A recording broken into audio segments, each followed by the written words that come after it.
Merhaba arkadaşlar. Öncelikle söyleyeyim, bu bir reklam değildir.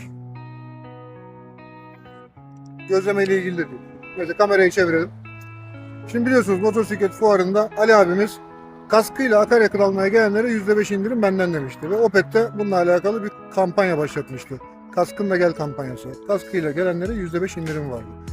Kampanya kayıtları hala devam ediyor mu bilmiyorum ama ben bu kampanyaya kayıt olmuştum ve denk gelen Opet'lerden %5 indirimli akaryakıt alıyorum.